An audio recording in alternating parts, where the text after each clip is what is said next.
Alors, bonjour tout le monde. Dans le troisième chapitre, on a abordé le sujet de l'organisation de l'offre de soins par secteur et par mode de couverture sanitaire. Aujourd'hui, dans ce chapitre 4, on va aborder le sujet de l'organisation de l'offre de soins par territoire de santé.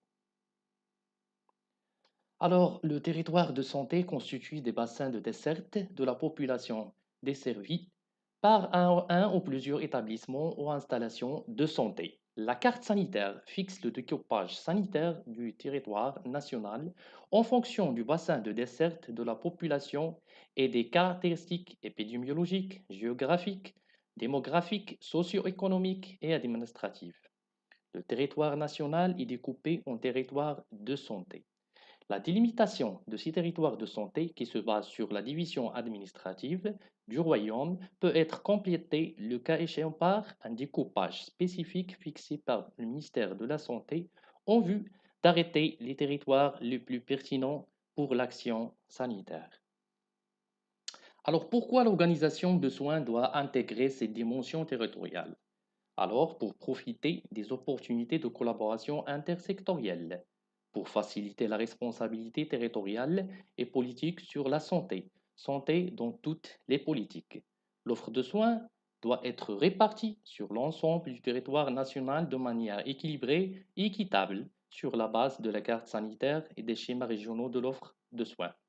Champ d'intervention des services décentrés du ministère de la Santé, les délégations du ministère de la Santé et la Direction régionale de santé.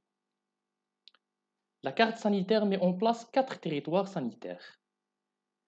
Alors, les circonscriptions sanitaires, les préfectures et provinces sanitaires, les régions sanitaires, les territoires de santé interrégionaux.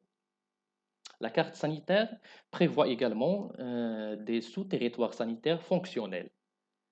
Alors, il est composé de secteurs sanitaires, bassin de desserte du dispensaire, bassin de desserte d'un hôpital de proximité, bassin de desserte d'un équipement lourd ou de haute technologie, au bassin de desserte des centres de référence.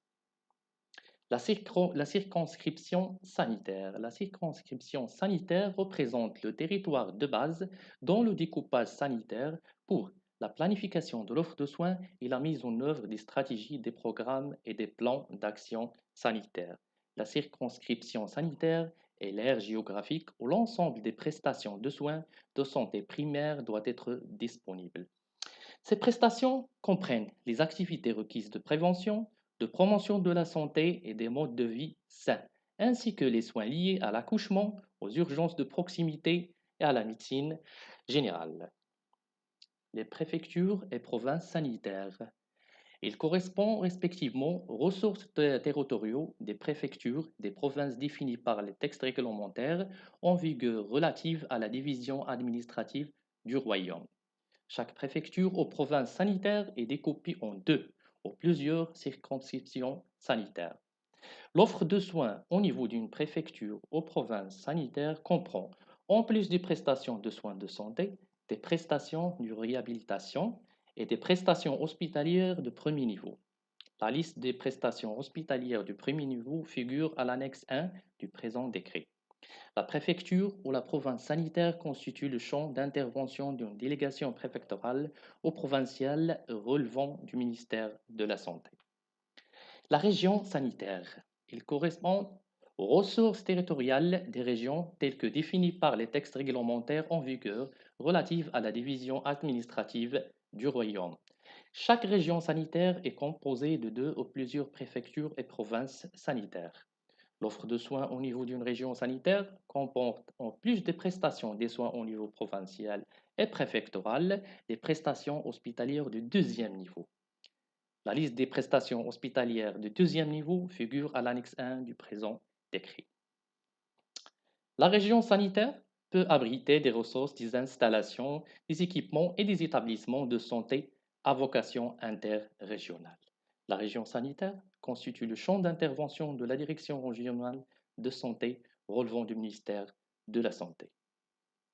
Le territoire sanitaire interrégional. Le territoire de santé interrégional correspond au bassin de desserte d'une infrastructure, d'un équipement, d'une installation de santé ou d'une installation de haute technologie, rendant des prestations à caractère interrégional, notamment les prestations hospitalières du troisième niveau et les prestations fournies par les pôles d'excellence ou du centre de référence interrégional. La liste des prestations hospitalières du troisième niveau figure à l'annexe 1 du présent décret. Alors, notre chapitre 4 vient d'être terminé. Je vous souhaite bonne chance. Merci.